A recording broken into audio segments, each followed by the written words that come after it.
Welcome to the GuthrieAmerica podcast. Ladies and gentlemen, we sit down with amazing people who do life in our community and who are from here. I am your host, Heady Coleman. Today, I sit down with the one and only Nicoli Newsom. Nicoli say he's a bear, y'all. He's John Marshall through and through. John Marshall through and through. That's exciting. Hey, before we sit down with Nicoli, would you please go ahead and subscribe to our website, to our YouTube? It would mean the world to us. Nicoli, how you doing today? Doing pretty good. Excited to be here. Man, I'm glad you're here too.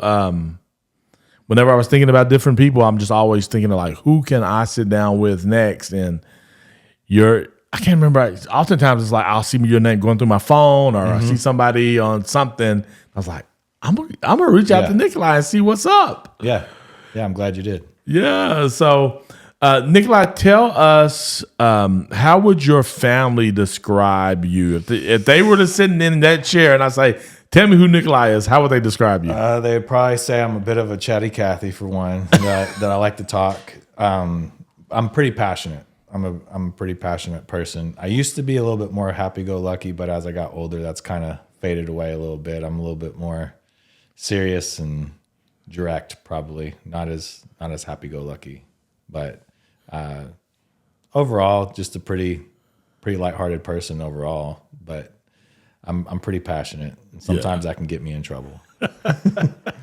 So do you think like the switch of you is just as you gotten older, having kids? Like what would change you in that way? I think it was having kids. I think once you start your family and you start having a little bit more expectations for what you expect for not only yourself, but for people around you, family, different things like that, you start realizing you can't just float around and think everything's great because there's issues. Yeah. And those issues start coming out whenever your family starts to grow. And you kind of just start changing in the process of that, So it was kind of weird to see it. My mom didn't know what to do with it at first. Yeah. She was like, what happened? And I was like, life, I guess. So what was she like, where's my baby at? Like, yeah. Probably a little bit.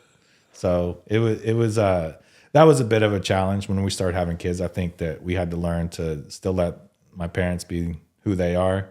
But, as you have kids, you start, when you're growing your family, you start having expectations, what you would like things to be. Yeah. Mm-hmm. And, but you also have to learn to still let people be people.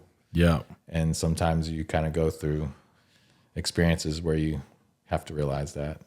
So it's really kind of weird how that happens. Like you grow up, your parents have raised you, and they've given you all the things that I would think are tools to kind of be a part of it. But then you something in you is like, no, I got my own way of I want to do this. Like, and you want to be part of this. So you should also hear what I have to say. So, why aren't you listening? Yeah. So no, it's good. Yeah, that's cool. How did we meet? So we met crazy. It's been about 22 years. We met over at behind the AMC Theater in Bricktown. And over on the canal, we were doing just random poetry nights over there right off the canal. Met you through Jared. Is he, I can't remember, is he family to you or just knowing you guys through Kenny? And I can't remember if he was actually family with you or not. Jared and then Corey Glover. Yeah, so Corey and Jared are cousins. Yeah. And Corey and I are cousins. Okay. Yeah, so it's on Corey's, I'm assuming his mom's side, it's not his dad's side, because I'm on his dad's side, and then he and Shaker on his mom's side. Yeah, I got you now. And then Tyler Griffin, of course, we were all hanging out. We used to do like a Friday night Bible study.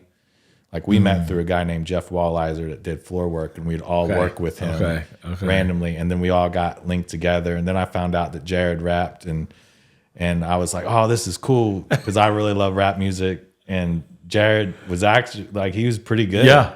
Like, I was like, man, I was expecting it to be corny. And it wasn't. It actually, Tyler and him actually really, I was blown away by one of the CDs that they made a while back. I still want to listen to it at times. I'm like, hey, I need to get that again. So actually, Kenny, my brother-in-law, still hangs out with. Like, he just went to Jeff. Did you come to that? Like, they just did some type of reunion? No, or? I haven't seen Kenny in a while. Oh, really? Yeah, I knew he was working at John Marshall, and I thought that was cool. He was a teacher over at John Marshall. Yeah, and so, but I hadn't seen him in a minute. Actually, I was going to try to see when I met him last or seen him last, but I can't. It's been some years since I've been in Oklahoma City. Did you see him at on the corner where he does his windshields? That's where normally most people see him at? No, I have not seen him doing the windshield stuff. So whenever I saw him last, he was still working at John Marshall. Okay, gotcha. Oh, it's been a minute. Yeah, so he lives in Guthrie now. Okay, and so he's come to church with us and everything. And so so for right now he's in Guthrie. You need to tell him I said. I will. Yeah, because he is. Was he hanging out with y'all at Jeff's at that time, or he came later? He would come to Jeff's. I think eventually he would come to Jeff's if I remember correctly. But a lot of times we'd either go over to his house. Went over to his house a couple of times, and in Edmond. Yeah. Yeah. Actually, me and Tyler almost got in trouble. We were hanging out and he lived right off of 2nd and Frets, I believe. Yep. And we were sitting in the parking lot, where there's like a little business right next to his house that was right there. And Tyler and I were listening to some beats that he was writing a song for, and Ed McCopp came over and was asking what we were doing, and Tyler in his fashion, didn't let the officer didn't feel too kindly the way he was responding to his questions and stuff, because we're just sitting in the parking lot, Yeah. That is so funny. I need to call Tyler or text him when we get done, because you're the second. This is the second time his name come up. I did a podcast earlier with a coach from Guthrie, and he asked about Tyler randomly, and I was like, Tyler's like this infamous dude that's like all over. Everybody knows Tyler, Yeah. It's crazy. Even on the farm that I work on, one of the guys that hunts over there, he's like, I know Tyler. I was like, man, it's crazy. Yeah. So no, that's true about Tyler. Let's talk about where you grew up, because we'll get to you being in Guthrie. But talk about growing up in the city and what was that like for you? So I was born in Oklahoma City. I went to Britton Elementary, Hoover Middle School, and graduated from John Marshall. I loved it.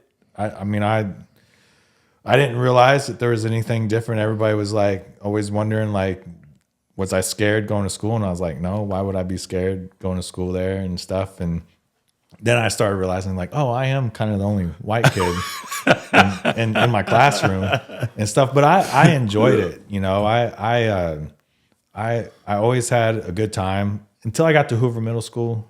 Hoover was a little rough. It was a bit penitentiary like.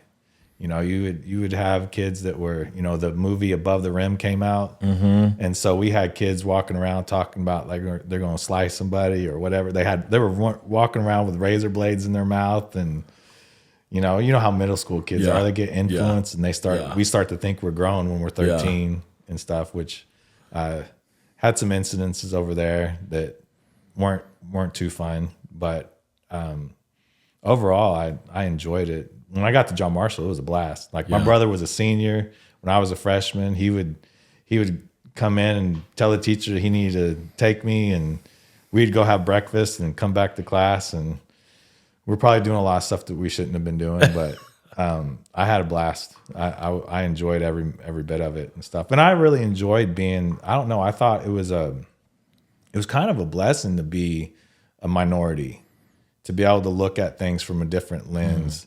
And I think it really helped me become who I am, because I'm really comfortable no matter where I go now. Like there's no place where I can go and people that make me uncomfortable. I enjoy the different cultures and hanging out with different people. And I felt like it was a really huge blessing to kind of get to see things on different sides of the tracks, getting to understand, different things. And I my family, we didn't have a lot of money and stuff, but then I had family members that did. And so even being able to go over there and kind of see things, and it was totally different. Even though, you know, we were family and certain things, there was still definitely a difference of where I was and where they were. Yeah. You know. Yeah. And there were times where I would really wish, man, God, why wasn't my life like? Why couldn't I have that? You know? But I'm glad that I had and lived the experience that I lived. I think it was a huge blessing. Yeah. So. Yeah, and I think because you started out all of your life in that in that space, right? That's all you knew, like you said. Yeah. And so, but also like similar to me growing up in Guthrie, where majority white, it allowed for me to be able to relate and do the work that I feel like I get the opportunity to do now, where it's like, oh, I can relate to all people. Yeah. I communicate with all people. And so just kind of depending on the environment, you know, I just know, I know how to roll. And so it's been a good thing for me. Yeah, no, it is. It makes you, it helps you be very adaptable in different cultures and different scenarios or whatever it may be. So you kind of learn how to, you know, doing that, you learn how to read different people and how to, you know, not so much maneuver, but just how you need to carry yourself in different areas and stuff. Sure. So. For sure. Do you remember, like, as a kid, like, growing up in Oklahoma City, like, what were your dreams? Like, did you want to leave Oklahoma, or was it like, no, this is my spot? No, I always loved Oklahoma. I actually thought it was crazy how people would be like, oh, y'all still in buggies and have teepees over there and stuff? And I was like, no. I was like, first of all, like, you know, OU just whooped y'all's butt, and we have college football that's like world renowned. Yeah. And then y'all still think we're just this little podunk area. And so I loved Oklahoma. Like, I don't ever want to move out of Oklahoma. I always tell people, it's like, look, Oklahoma is a place to live and everywhere else is a place to visit. Yeah. And so I love that it's kind of like the best kept secret. I'm glad that we're not like crazy huge and you know, because who wants to live their life in traffic? You know? And you know, we I mean, I can almost get anywhere in 20 to 40 minutes. Yeah. You know, and it's awesome. I love that way. Here, you know. So once you graduated John Marshall, like, what was life for you, let's say, between... So I went through a crazy change at that point, because whenever I was in high school, I wasn't, at the age of 13, I kind of started getting into some stuff, and, you know, your culture affects you. I started doing things that I shouldn't have been doing. I got to where I was stealing things, and I actually became pretty good at it. I would go to the mall, and my parents weren't going to buy me Tommy Hilfiger clothes. All right. And so I learned how to go and take things and get stuff. And then probably about 19, God started getting a hold of me. And it was kind of a cool story. I'm about to steal a CD, and I just felt God just kind of hit me. He's like, you know, whenever you steal things, you're dependent on what you can do with your own hands. And I was like, I know me, and I don't want to be dependent on just what I can do with my own hands. And so I didn't trust myself that much, and thinking that I could create the lifestyle that I wanted for myself, because I grew up with a learning disability and just kind of struggled with trying to figure out who I was and all those different things. And whenever I felt God kind of just put that on me, I was like, okay, I felt him pulling me. And so when I was about 19, God just started turning my life around. And so whenever I graduated, I literally just had this crazy conversation that I felt God was just like, all right, you can't go the direction that you're going, or you're going to end up in prison. And my biological dad was not a great person. And so my whole thing is I didn't want to be like him. I wanted to be successful was a big thing. And so I was chasing success and trying to figure out how I could look successful, how I could appear to be, you know, this person that I want to try to create. And so I felt God just kind of like, hey, you need to follow me. And he pretty much, I had a really nice car for my senior year. For me, it was a really nice car. It was a 94 Grand Prix. Come on. You know, and I, you know, 2-door. And I got that from the help of my uncle. And I graduated. I always had a job. And then like that summer, I ended up going kind of crazy and lost my job. And or I kind of I kind of quit before I had a job. And my parents were very, very focused on work. And they were like, don't ever quit a job without having another job. Well, I ended up doing that. And then I couldn't find a job that I wanted. Actually, I did, but it wasn't really, it was a sales job. And it was, it was selling an air and room cleaning system is what they told us. It was a vacuum, but it was called the Hyla. And I did that. And it got to where I was like, I was struggling to pay my car payment. I was struggling to really make sense of what I needed to do. And I just felt God saying, hey, you need to start over. And felt led to give my car up to my uncle, give it back to him. I know he thought I sounded crazy. He's like, hey, God wants me to give this car back to you. I know I still have payments on it, but I need to give this back to you. And I ended up moving back at home with my parents and got into church. I ended up getting into church like shortly after that. And pretty quickly I felt called into doing ministry and end up going to Church of the Harvest. And I end up getting involved in youth ministry and kind of just really started pursuing that for a good while. So how old were you around the time we met? It was around 2002. I was like 20. Okay. 20 years old. Okay. Yeah. So you were pretty relatively young at that time. Yeah. When we met you, and you were like really going hard for ministry and really into the creative stuff that we were doing. During that time. But I guess I wasn't recognized. And I think there's a lot of people like now when I look back at that times, like I was still relatively young, but a lot of those guys didn't realize how young other people. Yeah.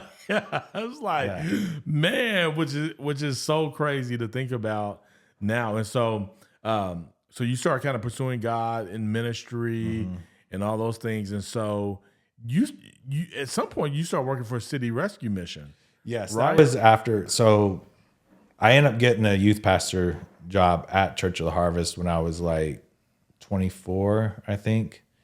And I did that for a year and a half. And we went from having 6 kids, being awkward, like, you know, those awkward youth ministries where there's only 6 of you and you don't really know what to do with yourself, to where we ended up growing it to where 40 people were showing up, and it was a blast, and we really created a nice family and stuff. And then I got pulled out of that. And that was a bit of an ego blow, and didn't really know what to do or what God was doing with me. And I got involved with first actually Youth for Christ.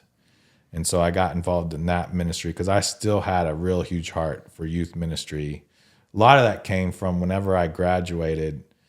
One of the things that God hit me on is I didn't know what it meant to be an adult. I'm 18 years old. I know I'm an adult, but I have no clue of what that means. Yeah. And so realizing that a lot of young adults get out of high school not knowing what to do with themselves, I really wanted to try to get back in the youth ministry and help them understand that, you know, first of all, you gotta grow that muscle of an adult. You know, it's like a muscle, and you gotta practice what it means to be an adult before you become an adult.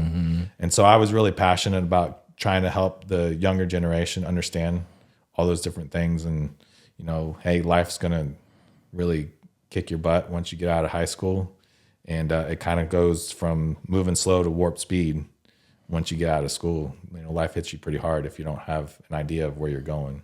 Yeah. So got involved with Youth for Christ, and that's where I met Vernon Dees and all them. And it was so crazy to me because then he ended up knowing you, like this, all these different circles that I kept running into to where they all were connected and stuff, which that's part of Oklahoma, I believe. It's like my wife always jokes around. She's just like, everybody knows, like, this is such a small town, you know, even though it's a pretty decent sized city. Yeah. You know, it feels pretty small because like we couldn't even go anywhere without someone saying, hey, Nicoli. It's like, she's like, how do you know all these people? It's like, I don't know. we just do.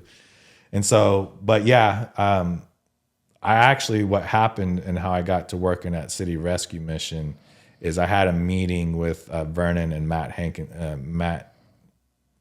Hankinson or something like, I can't remember. My brain's missing. But that sounds right though. Yeah, I think it is. And we had a meeting, and I had kind of a little miniature panic attack because we're talking about fundraising and raising my funds to help support my family and stuff like that. And I was like, I don't even know what to do.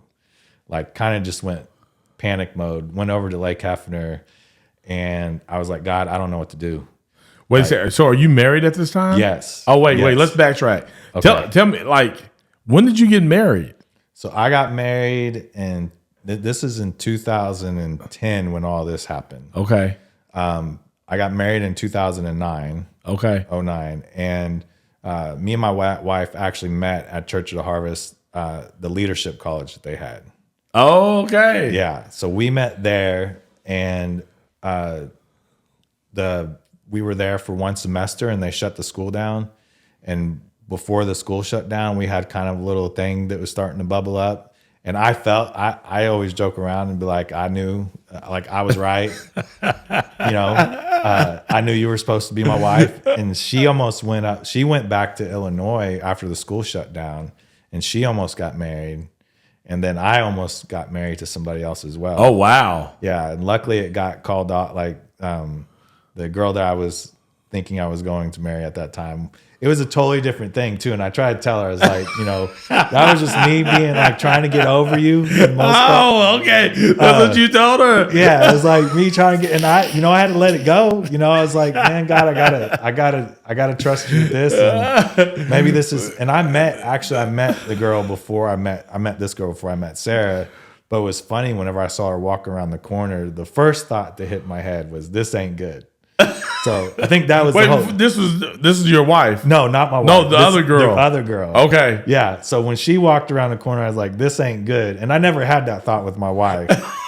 When I saw her, I was like, that's supposed to be my wife right there. And she thought I was crazy because I actually said that. I was like, I think we're supposed to get married. And she's like, you're crazy. I'm going back to Illinois.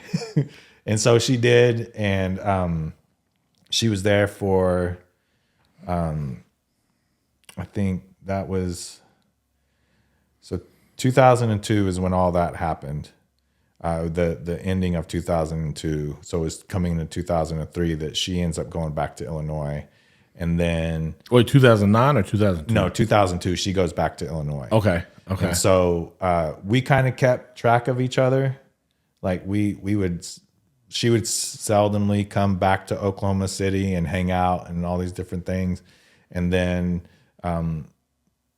after my breakup with the other girl, she would still, like, we were still in contact. And then I was actually helping out at a foster kids camp, and I ended up randomly calling her up, and we ended up talking like all night, like me and Sarah, my wife. And I was like, that's kind of weird. Like, it was just kind of weird that we were able to hit it off like that and stuff like that. And we just kind of kept talking. And she was still in Illinois at this time, and I just randomly like, hey, are you ever planning on coming to Oklahoma City? Are you ever planning on moving back? She goes, matter of fact, I am. I wanted to make sure that she was coming back with it, not just because of me. Because if it didn't work, I didn't want it to be my fault. that she moved. You didn't want that pressure. I didn't want it because of me. She moved over here and left Illinois. So now, you just like, hey, let me just be clear. You're not coming back for me. You got a reason to come back. Like, you're coming here because you want to be here, right? So she was like, yeah. Wait a second. What was her reason for coming back? She was kind of going through a growth period in her life, and just where she was at in her community and just where she was at with her life. I think she was just realizing she needed to kind of get out. And, I think it was just one of those things where God was just doing something. She couldn't really, I don't think any of us could really put any words to why. It was just pretty much feeling led. Yeah. And honestly, whenever people found out that we were together, a lot of her friends were like, are you sure about this?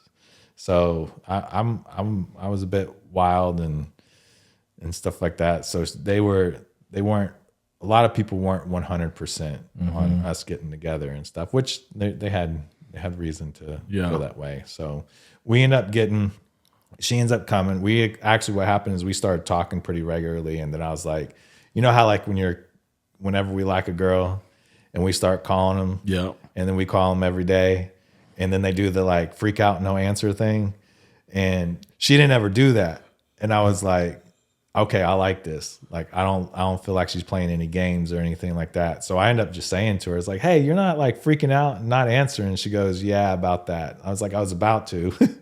And we just knew. I was just like, all right, so we obviously have something going on between us, and I like you, you like me, and you're going to move to Oklahoma City. And we automatically knew it was for marriage. Like, we weren't going to like date or anything. It was pretty much a so-called courtship of us getting together and knowing that we were supposed to be married and stuff. So Gotcha. she moved over here, and I would like to say things went well, but I was still in a pretty scrambling place of trying to grow up and stuff like that. And our first few years of marriage, when we got married in 2009, it was pretty rough. Both of us are very strong-willed people.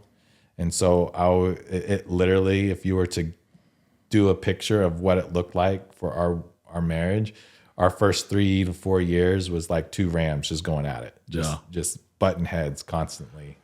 And but we had it set in our heart that there was we didn't even speak of the D word. Mm-hmm. We didn't even toy around with it. It wasn't allowed to be said or anything like that. And so we fought through it, and we're still here. Yeah. So then in 2010, you meet with Vern and Matt. Yep. And so now you're trying to figure out what is it going to look like? Because what are you raising money for? My salary. So I had to raise money for part of my salary. Oh, for Youth for Christ. Got you. So that kind of just freaked me out, because like that was going to take some time, and we were kind of in a time crunch of like now, and we were having our first baby on the way, which was Brennan. She's now about to turn 15 years old, and just the reality of life really was hitting me. Usually I was kind of a happy-go-lucky, things will happen. And this was like one of those first times where it's like, hey, things aren't just happening. And I'm freaking out, God. And so I went to Lake Hefner. I was having a bit of a panic attack. Yeah. And I just felt God put on my heart, go have lunch with Tom Jones. And I knew Tom Jones through a guy that was living with me, mainly is where I met him through Church of the Harvest. They were about to start a church at a location that he had.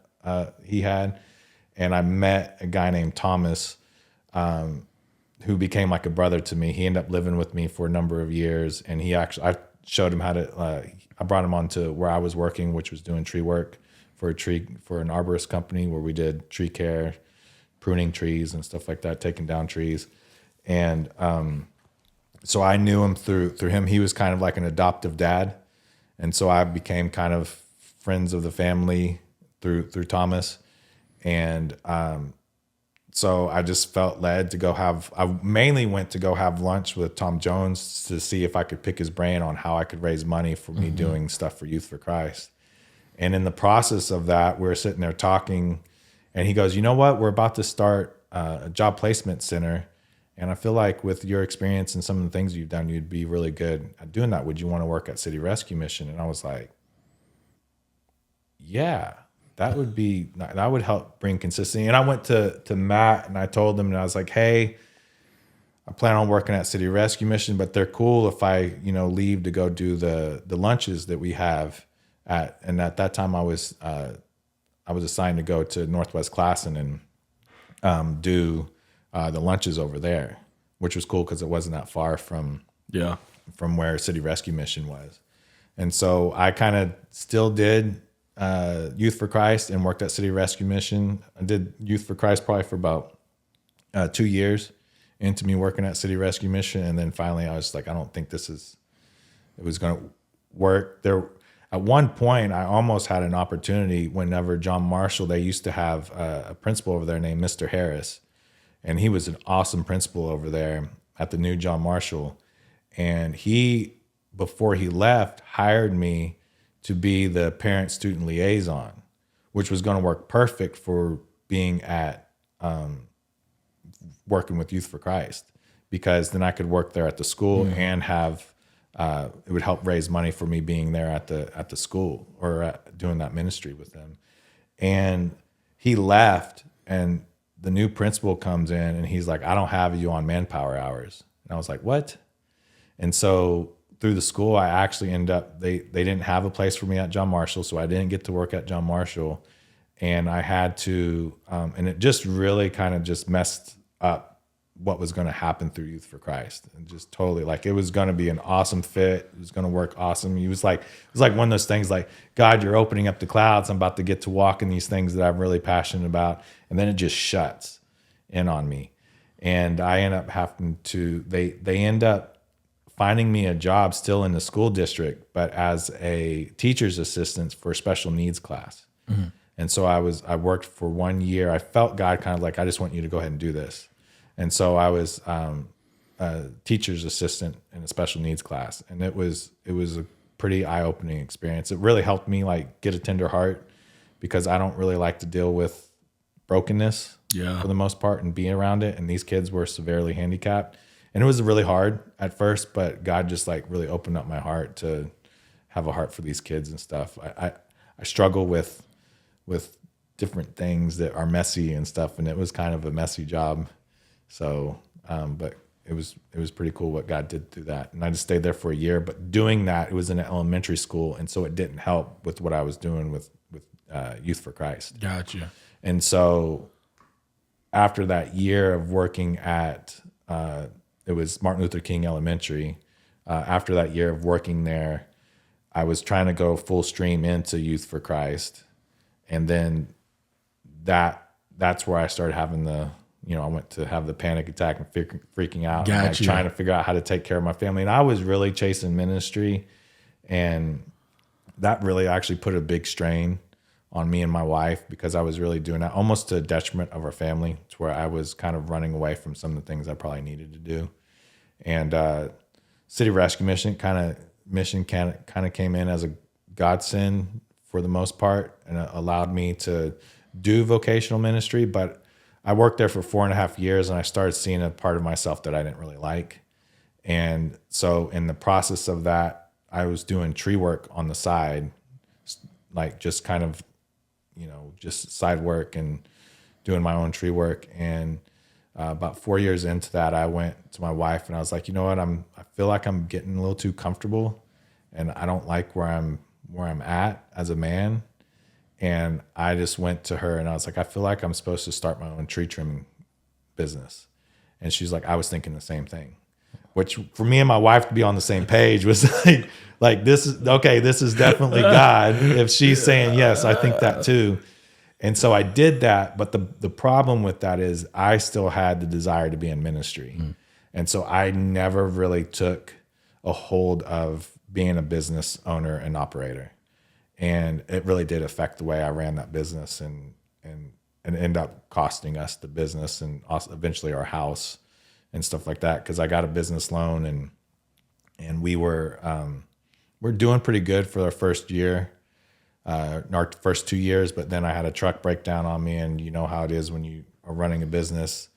Murphy's Law eventually comes up, and you have to pay the piper, and if you don't have your ducks in a row, it can really take the wind out of your sails, and that's what happened. And we got behind on some stuff, and we actually ended up getting to where we had to sell our house. And I was hoping that I'd be able to sell my house and have enough money to keep my equipment, and that wasn't the case. I was like $17,000 or $16,000 short. And I did some tree work for a guy that owned a landscape company, and he was like, hey, I'll buy your equipment for $1,000 over what you owe on it. And I would rather have done that than risk the chance of going to auction and on my equipment and not making enough money. Yeah. So I did that, and then kind of just limped along in Oklahoma City for a little bit, and worked for other tree companies and stuff like that. And then we end up getting an offer to come move out into Guthrie to be a property manager on a farm. And we were ready to go. Like, I was already getting tired of being in the city, because I was that crazy dad that if someone sped down our street, I would run out into the street and chase the cars. And so I was thinking it's probably time for us to move, before something bad chasing happens. down. That's similar to the reason we ended up moving back to Guthrie, is because we saw one of our kids running down the street actually is what triggered this whole thought of like, let's be in a smaller community. And so we ended up moving back to Guthrie. But that was similar kind of like just thinking about our kids and what does it look like? And if he's going to be sneaking out of the school. Where would you want him to be? Yeah, where do I'd rather be in a small community where somebody's probably going to be like, ain't that Heady's son? Yeah. You know, go where pick him up and take him home. Or, take him back to school. That's right. That's right. And so that's pretty cool that, I mean, similar thought as far as. It got really bad. Like we lived in a decent neighborhood. Like it was a nice neighborhood. It was over right behind Taft Stadium. And we didn't even have a complete through street. There was a park that was right there, but people would hit that corner and for some reason want to try to get their car to 0 to 100 real quick. You know, like I didn't get it. And I would literally chase it. Like Crazy Man would come out and I would try to catch up to him. Yeah, that's cool. So you end up moving to Guthrie. Yeah. Kind of getting settled in, doing the management piece at the farm and everything. What has been like y'all's overall experience just living in Guthrie? What are some things that y'all really enjoyed about it? What are some things that you had to learn to enjoy about it?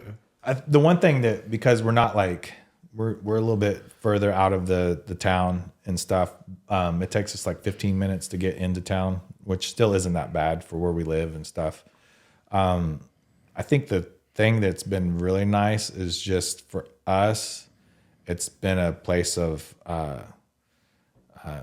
getting to be still, you know, and we were pretty caught up in the hustle and bustle of living in the city and just doing a lot of different things. And we were pretty involved in our community at our church in Oklahoma City. And it just when we moved into Guthrie, it just slowed down. And it was pretty nice. And it took us a little bit to kind of get more involved into all the things that were going on in Guthrie. But the thing that we really liked was the small town feel. And then we got into the church that we go to, community, and just became a place of healing, I think, for the most part. That was really nice. And it took a while to really adapt, I think, on that, just because we were, you know, first of all, we moved in 2019. So then 2020 hit, and then everything got, you know, it's COVID and everything gets shut down, which was nice being out there on the farm because, you know, you're not around anything and you're just kind of living anyways. But shortly after that, we started getting a little bit more involved with what's all going on in Guthrie and stuff. And then we enjoy. My wife actually is from Illinois, and there's my father-in-law and his mom and her mom, Sarah's mom. They lived in a town called Geneseo, and it was a lot like Guthrie. Oh, okay, like the buildings and everything. So that was really cool. And actually, there's the Christmas walk that they do. Actually, was in like. Somebody from Geneseo helped start that in Guthrie, I believe. Oh, really? Yeah. So, and they do that there in Geneseo. So my wife really wanted to get involved into that. And she loves going down into the town and just experiencing that vibe. My father-in-law recently passed. So it's like one of those things where we kind of go down there and it helps us remember being down there with them or up there with them and stuff like that. So yeah, it's just, even though it wasn't where I was born and raised, it's just easily become a place where it just feels like home. Yeah. So it's pretty nice. That's really cool. That's crazy. I don't know how it got started, but yeah, the Victorian Walk, Christmas Walk now is really a big deal for our community. Yeah, a lot of people. My wife actually looked it up and found that there was a connection between the two towns, and I was like, that is crazy. So weird. But I guess for her, like that kind of helps. Yeah. Make that connection with where she's from and feeling like, okay, this can be home for me. Yeah. And so that's really cool. Now you're talking about Red Brick Nights being one of the. Dude, I love Red Brick Nights. It's just really cool to see some of the different musicians and stuff. But it's just cool to see the community come together, hang out, and it's just a cool place for your kid. Like we can let our kids run around and enjoy. And I love live music, so I'm kind of a live music junkie. And so it's just cool that you get to come out there and just enjoy the town. It's awesome. There's nothing like it. It's not overcrowded, and it's pretty chill. So now, are you still writing? am I still writing? Yeah. Yes, and more. I'm trying to get better at writing. I don't write so much poetry or anything like that. I used to write bad poetry for my wife here and there, and try to woo her whenever we were dating and stuff like that. But one of the things that I'm trying to work on, and I don't really talk about it too much, but I do want to develop to where I can write a book, and that's one of the things that I'm trying to challenge myself on. It's been kind of one of those things I want to do because it's going to help me create certain disciplines that I feel like I need to develop right now, and it's something that I have to really invite God in with that because it's a little bit outside of my natural self to do it. So that's where I'm trying to develop and I enjoy it. Like I enjoy the process of trying to really think about what it is that you believe and what I believe that God has shown us. And I think whenever we sit down and write those things down, they just become a little bit more tangible and real. And there's a lot of times with how fast paced everything is and how much media we kind of take in a lot, but we don't process what is inside of us. And I think it's just something that I'm wanting to hone in on. And it's been a challenge. I'm kind of on a freeze frame right now. I've tried to get a chapter out really quickly, and I've in the process of writing, I started making some headway, but then I felt like I haven't been in the right place mentally to keep going right now. So I'm trying to get back there to where I can start getting back into my writing and stuff. Yeah. You've always been a thoughtful guy. Like I feel like you're a processor. Like you're really, when you're into something, we talked about you being a lawyer, but I also think like you process things well. And so I think I can see you, if you can, because I do think it's a skill set to write a book and to be able to bring your thoughts and organize them.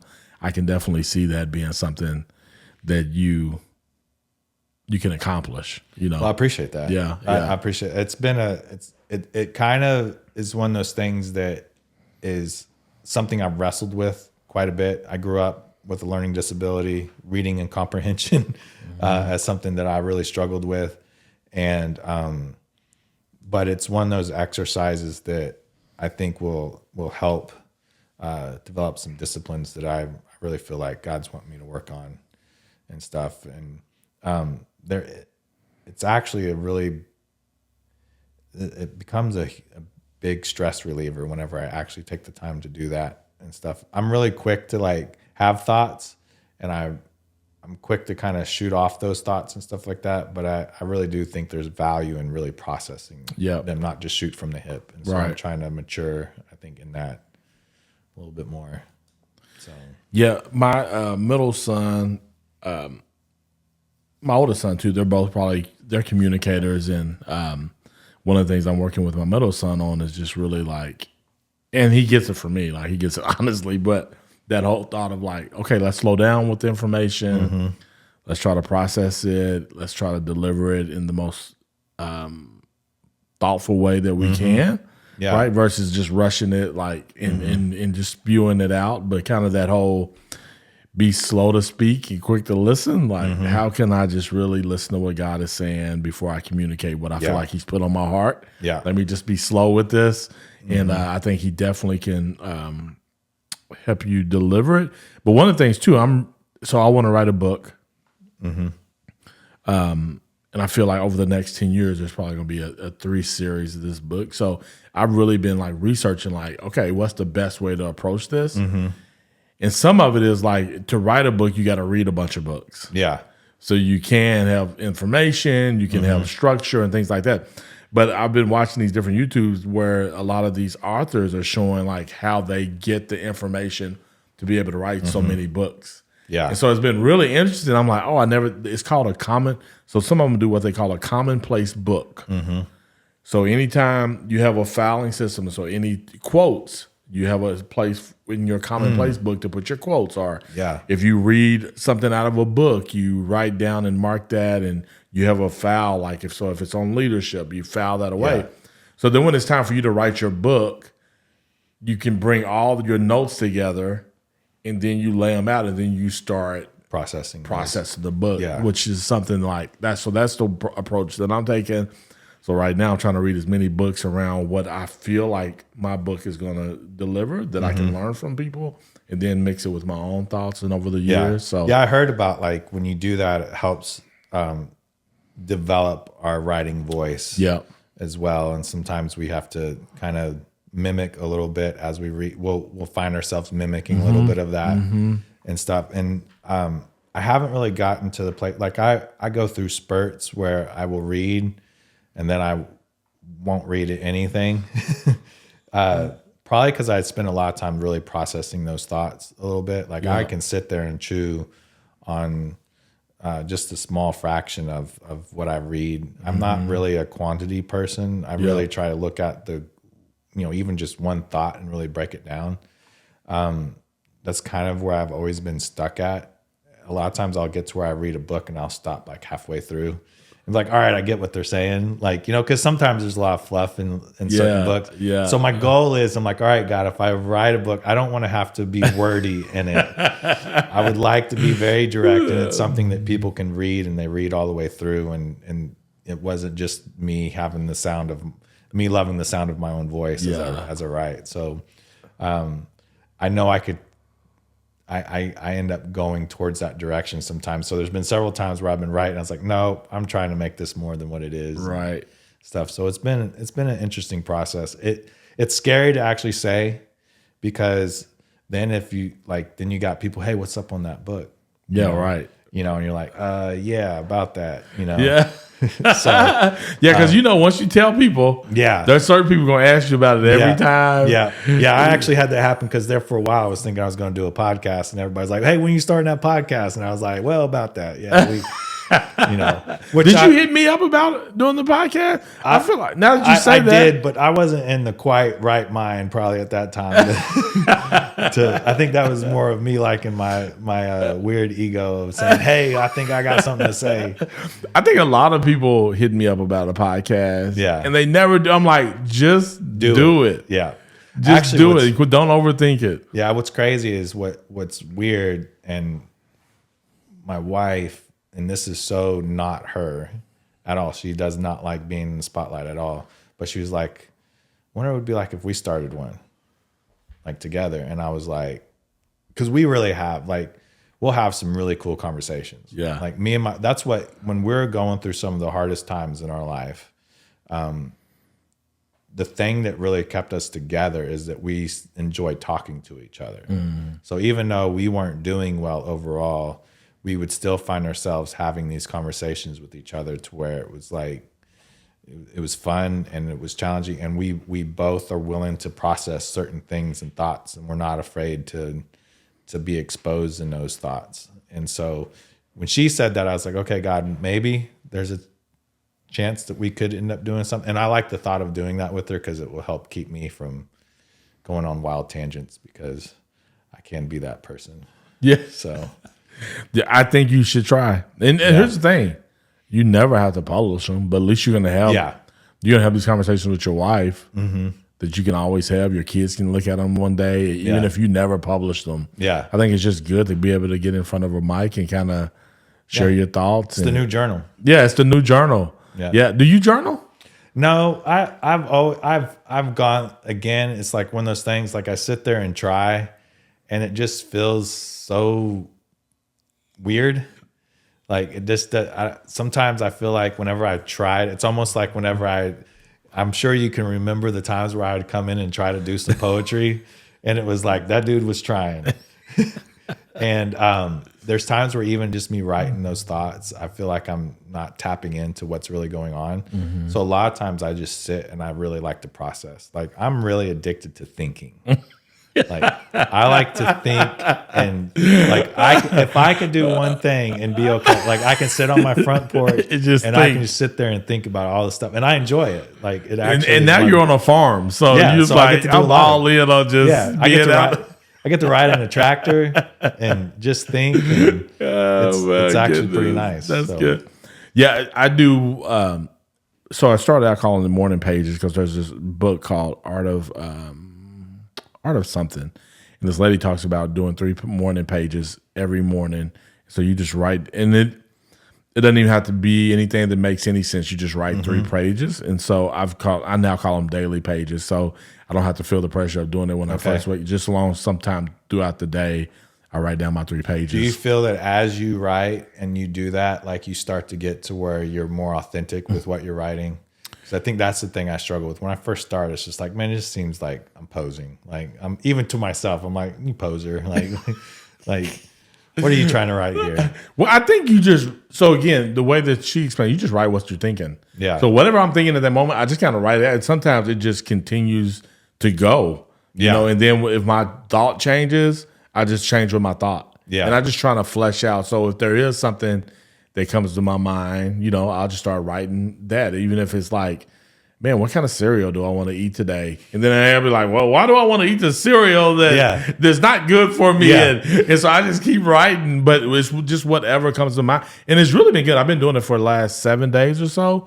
And so so a lot of it has now become, I'm trying to write out my thoughts based on what I'm thinking about as far as leadership and what does it mean to go win. Even though I've been talking about go win forever, it's Dude, still I love that. Yeah, it's still part of what I'm processing and what it looks like. Yeah, no, and I think that I was sitting there thinking about how that's been your phrase for a long time, but on how that's different for everybody. And and that's why I think it's cool that you're telling these stories, because it's not. Sometimes we think go win is like about us achieving this big mountaintop experience, but sometimes it's just becoming the person that you know you're supposed to become. Yeah. You know, it doesn't have to be this epic thing that everybody always tries to make it out to be. Yeah. No, it's just about showing up every day. Yeah. You know, like I tell people the win is important because it does help you show up every day. So once you define whatever that win is if it's a healthy marriage.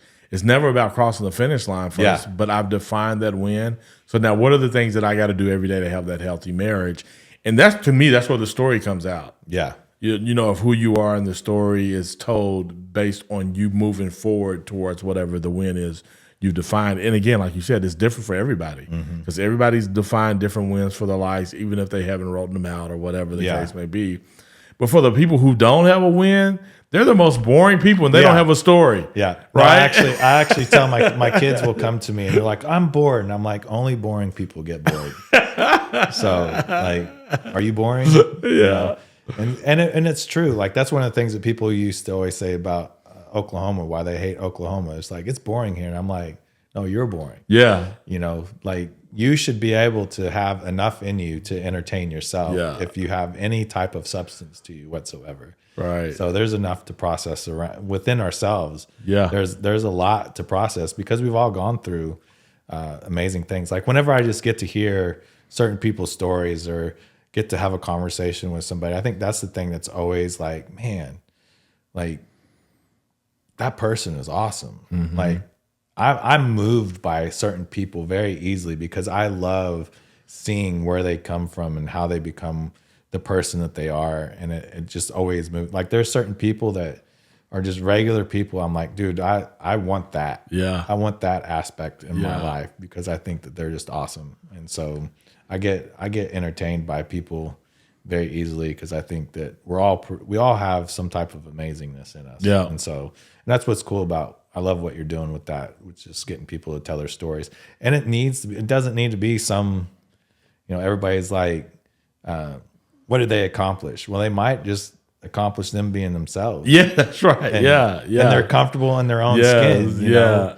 So it's actually a really cool thing to see those stories of just even your common day folk, to where it's not, you know, some movie star or whatever that's, you know. Everybody has a story in them. Now, it may not feel like it, but it's your story. Right? And so when I ask people to be on the podcast, it's like, Why you want to? Yeah. Like, it's your story. It's not Yeah. like I'm trying to get you to help live somebody else's story. I Yeah, just want to tell your story. I actually struggled with that a little bit because I was like, oh, that's exciting. I get to be on here. And I would listen to some of the people's story. I was like, man, I haven't done that guy is awesome. I don't know about myself if I'm that awesome. I haven't really accomplished all that much, you know? Yeah. But it was cool because even when I was thinking that, I was like, I felt God just kind of say to me in my heart, just, accomplishing things in life isn't always about these big mountaintop experiences. A lot of times it's just the growth and learning how to grow in the area that you are and embrace that growth and knowing that you're becoming the person that you need to become. You might not be at the finishing place where you go, oh, I've really achieved this.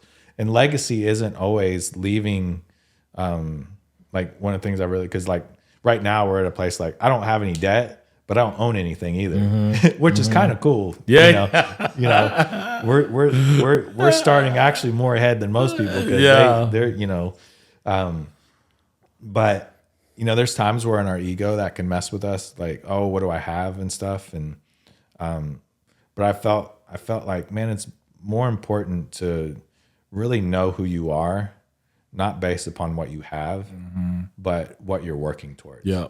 And I'm learning that the farm has showed me that a lot because there's days where I would get done working and I would still be overwhelmed with like, we have a lot to take care of. And in the summertime, especially whenever everything's growing, and you're trying to just keep up with managing, keeping the yard mode on the amount of acres that we are on in certain areas, it's just like, oh my gosh, I still got this to be done. I still got this to be done. I'm not, you know, and I like finishing things. Like, you know, I'd drive through the town and I'd see some of these houses, their yards are all perfectly immaculate. Like they get to say they're finished. You know, Then you like back home, I'm never finished. Like as soon as I get done mowing this section, I got to go mow this other section. And I'm driving that. And so all I feel is this not done yet. And I felt God just kind of hit me like, why do you only feel good if you finish something? Why isn't it about what you've done? Like the fact that you're making progress and just keeping, like you're just doing what you're doing. Yeah. And you can look at it and go, my work that I did was good. Yeah. You know, I gave it my all. Yeah. I did what I needed to do for today and rest in that. And I'm learning to do that right now. That's been what my season is learning to really look at what needs to be done and then working towards getting just that part done and seeing the win in that. Yeah. And I think a lot of times we get caught up on, no, I don't win until I finish. Right. You know, and I feel like that a lot of times, which actually keeps us from running the race that we might need to be running. For sure. So. For sure. No, that's a good point. Good point there. Man, I got a dinner to get to. Yeah. You've been here 2 hours now. You're gonna blame this on me. And so yeah, we were having a good conversation before we even got started. We had a pre-podcast before we started hitting the recording. But Nicoli, how would you say is the best way to give back to the community? Man, that's a really hard question for me to answer. On the fact that I would say the best way to give back is figure out who you are and figure out how to connect to the people around you. You know, even if it's just being a good neighbor, we need good neighbors. And we're so distant between each other. Like we've gotten to where we just pull into our house and we shut the door and we don't even look at who's around us and what's around us. But I would say one of the best ways to give back to your community is be a good neighbor and also be a good parent. Because I was having this thought with some guys yesterday. It's like, if we as dads just really focus on being the best fathers, if everybody in our communities focused on being the best fathers that we could be, 90% of the crimes that happen would not exist. 90% of the broken relationships wouldn't exist if we were just being the fathers and the parents that we need to be. And I know, and that's a kick in my butt because there's a lot of times where I struggle at being present. I struggle at really loving my family well. I get caught up on what I want to achieve and what I want to accomplish that I forget that my main thing that I'm supposed to accomplish is my family. Yeah. Like that is the number one thing I'm supposed to take care of. And so I think a lot of times like, oh, I have to get involved with all these different things. And I think there's a point where, yeah, you need to get involved outside of yourself and out of your family. But if you're not taking care of your family well, you're not taking care of the community well. Right. And so I think that is actually one of the best ways to give back into your community. Because if you're raising good kids, guess what you're putting out? Yeah. You're creating a good community in that. So I think that's one of the best ways that we're able to make an impact in our community. That's good. Now, I don't know if I've gotten that answer before. As many times I've asked that question, I don't think I've gotten that, but I think that's really good. Behind you, we got a Choose Guthrie sign. You see them throughout Guthrie. What does Choose Guthrie mean to you? Well, for me, it's been a place of healing. So for us to be able to, we didn't really just purposely choose Guthrie. Guthrie kind of just got placed in our lap. And it's been a place of healing, but I think it's also just look at how you can support the people around you. Like there's a lot of cool, I've always been one, if I can support somebody local and support somebody that I have a relationship with, I would much rather do that than go and shop somewhere where I don't have any personal connection to. Yeah. So, with Guthrie being the town that it is, it's figure out who's doing what, and see if you can go support them by going to their shop and going to their restaurant or whatever it may be, and enjoy what you have in front of you. Yeah, that's so good, so good. Nicoli, thank you so much for being on the GuthrieAmerica podcast, my friend. Oh, it's my pleasure.